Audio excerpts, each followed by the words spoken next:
जो 5-7 हज़ार आते थे ना, वो हम उसमें से सब करने देते थे। लेकिन अब सब मिलकर हम तीनों को ही करना है ना, तो हम करेंगे, मिल बांट कर कुछ कुछ करेंगे ना। अहमदनगर के पिंपल गांव बाघा की रहने वाली 22 साल की मोहिनी बाबले उन सैकड़ों अभागे लोगों में हैं जिनके परिवार का कमाने वाला सदस्य कोरोना की भेंट चढ़ गया। परिवार की सारी जिम्मेदारी उठाने वाले मोहिनी के पिता सुरेश बाबले कोरोना से बीमार होकर चल बसे। महाराष्ट्र के ग्रामीण इलाकों में कोरोना का शिकार हुए ऐसे अनगिनत परिवारों से हमारी मुलाकात इस रिपोर्ट के दौरान हुई। वो बहुत सादे और सरल थे, लेकिन क्या है, उन पर जो उन्हें लगा कि मैं हॉस्पिटल में जाऊंगा तो फिर खर्चा, वो कहते थे कि मैं घर पर ही रहूंगा। और उसमें वो उनकी इम्यून पावर कम थी, तो वो ज़्यादा इन्फेक्शन हो गया। जब वो कोविड सेंटर में गए ना, तो इसका खर्चा कितना, हम उनको कहते थे कि खर्चा नहीं है, लेकिन वो उसकी वजह से टेंशन की वजह से देते। आणि त्यांच्या इलाजात म्हणजे आपला हॉस्पिटलमध्ये किती खर्च आला होता? 20,000 घरी होते, तोपर्यंत जेव्हा कोविड सेंटरला होते तर मेडिकल द्यावं लागायचं, ते काही ट्रीटमेंट फी घेत नव्हते. पण प्रायव्हेटला अराऊंड 50,000 बिल आलं होतं मेडिकल धरून, मेडिकल सोडून, आणि सगळं ओव्हरऑल खर्च म्हणजे 97,000 सुरेश अहमदनगर के एक अस्पताल में वार्ड बॉय की नौकरी करते थे।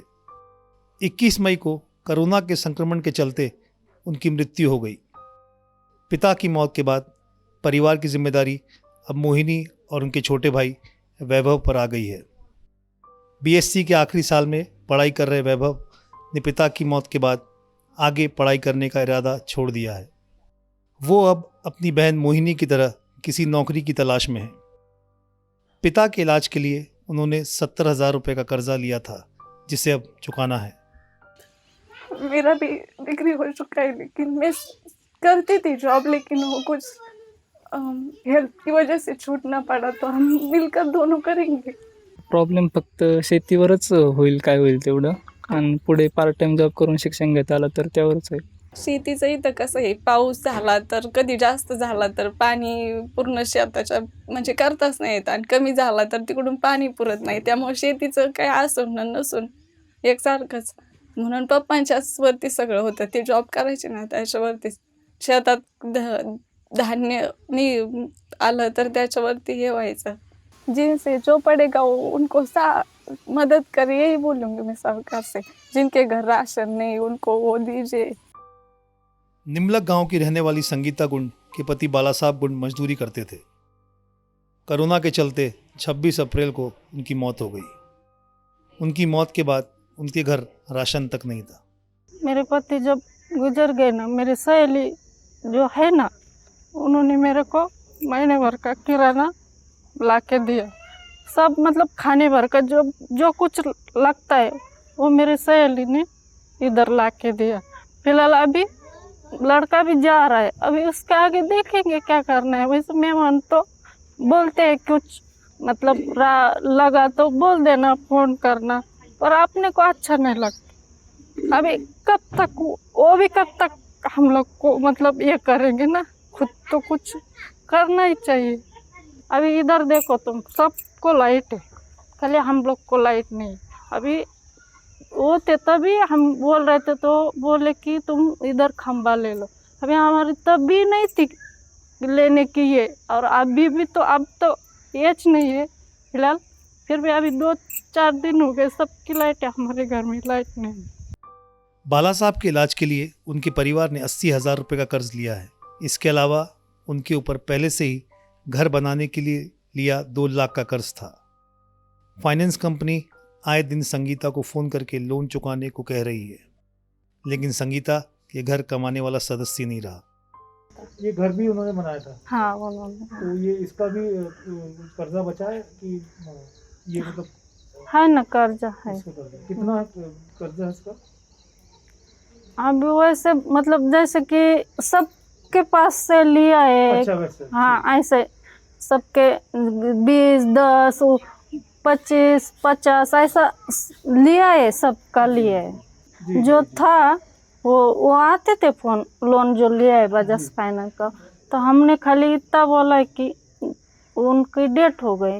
24 साल की मोहिनी बोबड़े के पति और सास दोनों मई के महीने में कोविड संक्रमण से मारे गए। 26 मई को सास गुजर गईं। उसके 3 दिन बाद पति वैष्णव की भी मौत हो गई।